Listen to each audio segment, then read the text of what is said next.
বিসমিল্লাহির রহমানির রহিম। প্রিয় দেশবাসী, আসসালামু আলাইকুম। প্রিয় বাংলাদেশ এখন এক মৃত্যু উপত্যকা। জুলাই মাসে সংগঠিত গণহত্যায় 1000-এরও বেশি ছাত্র ছাত্রীকে শহীদ করা হয়েছে। দেশের ছাত্রছাত্রী তরুণ যুবকদের বিরুদ্ধে গণহত্যায় এ পর্যন্ত কমপক্ষে 40,000 মানুষ আহত হয়েছেন। হাসপাতাল কিংবা বাসায় বাসায় মৃত্যু যন্ত্রণায় কাতরাচ্ছেন হাজার হাজার মানুষ।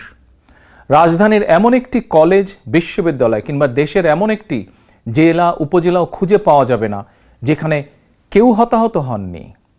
ঘরে ঘরে চলছে সন্তান স্বজনহারা পিতামাতা আত্মীয়দের আর্তনাদ। এমন নিষ্ঠুর পরিস্থিতিতেও দেশে কারফিউ জারি করে চলছে গণগ্রেফতার। খুনি হাসিনা একদিকে কারফিউ জারি করে সেনাবাহিনী, বিজেপি, পুলিশের খুনি চক্রকে আন্দোলনকারীদের দেখামাত্র গুলি করার নির্দেশ দিয়েছে।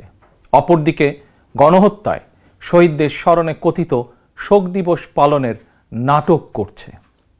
হাজারো মানুষকে খুন করে প্রায় 1.5 লক্ষ মানুষকে আহত করে লাখো কোটি পরিবারের শান্তি বিনষ্ট করেও খুনি হাসিনার কোনোই অনুতাপ নেই। অথচ রেলের ভাঙা কাজ দেখে গণহত্যাকারীর চোখে কুমিরের কান্না। প্রিয় দেশবাসী, অবৈধ ক্ষমতা টিকিয়ে রাখার অপচেষ্টায় খুনি হাসিনা জুলাইয়ের গণহত্যায় পুলিশ, বিজেপি, র্যাবের পাশাপাশি এবার সেনাবাহিনীকেও ছাত্রছাত্রীদের বিরুদ্ধে লেলিয়ে দিয়েছে। গণহত্যাকারী খুনি শেখ হাসিনাকে বাঁচাতে সেনাবাহিনী এখন নিজ দেশের জনগণের বিরুদ্ধে গোলাগুলি করছে আর শত্রুর সঙ্গে করছে গলাগলি। সেনা পরিবারের একজন সদস্য হিসেবে আমি সেনাবাহিনীর কর্মকর্তা এবং সদস্যদেরকে স্মরণ করিয়ে দিয়ে বলতে চাই, খুনি হাসিনার পৃষ্ঠপোষকতায় 2009 সালে বিডিআর পিলখানায় সেনা হত্যাযজ্ঞ চালিয়ে 57 জন সেনা কর্মকর্তাকে নির্মমভাবে হত্যা করা হয়েছিল। সেদিন নিজের সহকর্মীদের রক্ষা করতে আপনারা চূড়ান্তভাবে হয়েছিলেন ব্যর্থ। অথচ এখন সন্তান সমতুল্য ছাত্রছাত্রীদের বুকে গুলি চালিয়ে নিজেদের বীরত্ব জাহির করছেন আপনারা। বীরত্ব দেখাতে চাইলে অরক্ষিত সীমান্তে যান।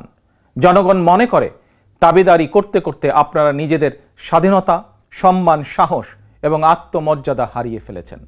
সেনাবাহিনীকে বলবো, মিয়ানমারের সেনাবাহিনীর মতন নিজ দেশের জনগণের সঙ্গে যুদ্ধে লিপ্ত হবেন না। এতে কোনো বাহাদুরি নেই। অবিলম্বে ব্যারাকে ফিরে যান। প্রিয় দেশবাসী, ভাই ও বোনেরা, খুনি হাসিনাকে পদত্যাগে বাধ্য করতে জাতীয় ঐক্যের কোনোই বিকল্প নেই।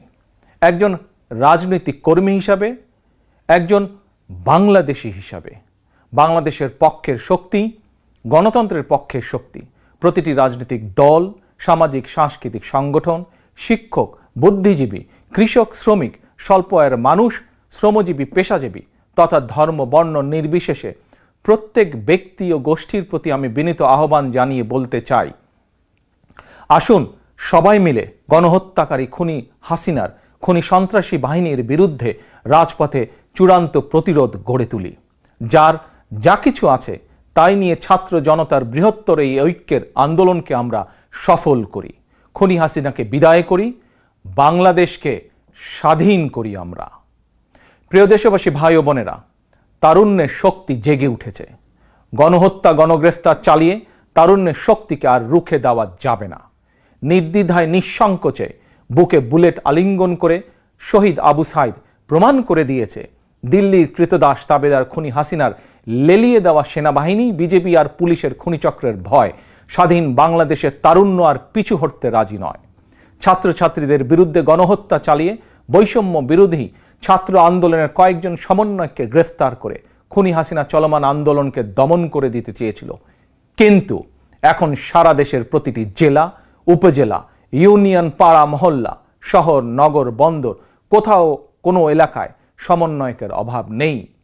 একজন গ্রেফতার হলে সঙ্গে সঙ্গে আরেকজন ছাত্র কিংবা ছাত্রী সমন্বয়কের দায়িত্ব গ্রহণ করে আন্দোলন অব্যাহত রেখেছেন।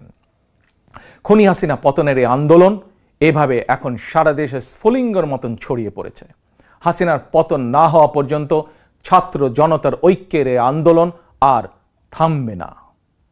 প্রিয় ভাই ও বোনেরা, হাসিনা একজন ঠান্ডা মাথার খুনি। খুনির কাছে খুনির বিচার সম্ভব নয়। গণহত্যাকারীকে বিদায় না করা পর্যন্ত গণহত্যার বিচারও সম্ভব নয়। সুতরাং ছাত্রছাত্রী হত্যার সুষ্ঠু এবং নিরপেক্ষ বিচার নিশ্চিত করতে হলে, গণহত্যায় মারাত্মকভাবে আহতদের সুচিকিৎসার ব্যবস্থা নিশ্চিত করতে হলে এবং আন্দোলনকারী সকল ছাত্রছাত্রী শিক্ষার্থীর ভবিষ্যৎ নিরাপত্তা নিশ্চিত করতে হলে, শহীদের স্বপ্নের বৈষম্যহীন বাংলাদেশ গড়তে হলে গণহত্যাকারী মাফিয়া খুনি হাসিনাকে ক্ষমতা থেকে বিদায় করতেই হবে। প্রিয় অভিভাবক এবং সকল বিরোধী রাজনৈতিক সহকর্মীবৃন্দ, গত 15 বছর ধরে খুনি হাসিনা আমাদের অসংখ্য সহকর্মীদেরকে গুম, খুন, হত্যা, অপহরণ করেছে। আর এখন রাজপথে আমাদের সন্তানদের পাখির মতন গুলি করে হত্যা করছে। এমনকি ঘরের ভেতরে আমাদের শিশুরাও নিরাপদ নয়, আমাদের মা বোনেরা নিরাপদ নয়। আর এ কারণেই খুনি হাসিনাকে বিদায় করে আপনার, আমাদের সন্তান স্বজনদের ভবিষ্যৎ নিশ্চিত ও নিরাপদ করতেই চলমান ছাত্র জনতার ঐক্যের এই আন্দোলন। গণতন্ত্রের পক্ষের একজন রাজনৈতিক কর্মী অথবা সন্তানের অভিভাবক হিসাবে চলমান এই আন্দোলনে আপনি রাজপথে কিংবা আপনার নিজ নিজ এলাকায় আওয়ামী সন্ত্রাসীদের এবং সেনা, বিজেপি, পুলিশের খুনিদের বিরুদ্ধে শক্ত প্রতিরোধ গড়ে তুলুন। একজন গ্রেফতার হলে বৈষম্য বিরোধী ছাত্র আন্দোলনের মতন সঙ্গে সঙ্গে আরেকজন দায়িত্ব নিন, নেতৃত্ব নিন, নেতৃত্ব দিন। কোনো নির্দেশনার জন্য অপেক্ষার প্রয়োজন নেই। নির্দেশনা একটাই, দাবি একটাই, দফা এক, দাবি এক, খুনি হাসিনার পদত্যাগ। খুনি হাসিনা বিদায় না হওয়া পর্যন্ত ছাত্র জনতার এই ঐক্যের আন্দোলন চলবেই চলবে। আমাদের ছাত্রছাত্রীরা জীবন দিয়ে শিখিয়ে দিয়ে গিয়েছে, আমাদের সন্তানেরা জীবন দিয়ে দেখিয়ে দিয়ে গিয়েছে। ঐক্যবদ্ধ প্রতিরোধ গড়ে তুলতে পারলে খুনি হাসিনার বিদায় সময়ের ব্যাপার মাত্র, ইনশাল্লাহ। সর্বশেষে খুনি হাসিনার বিরুদ্ধে তারুণ্যের এই চলমান আন্দোলনে কবি রকিব লিখনের একটি সাহসী পংক্তিমালা দিয়ে আমি শেষ করতে চাই। যদি তুমি ভয় পাও তবে তুমি শেষ, যদি তুমি রুখে দাঁড়াও তবেই তুমি বাংলাদেশ। আল্লাহ হাফেজ। বাংলাদেশ জিন্দাবাদ, বাংলাদেশ জাতীয়তাবাদী দল জিন্দাবাদ।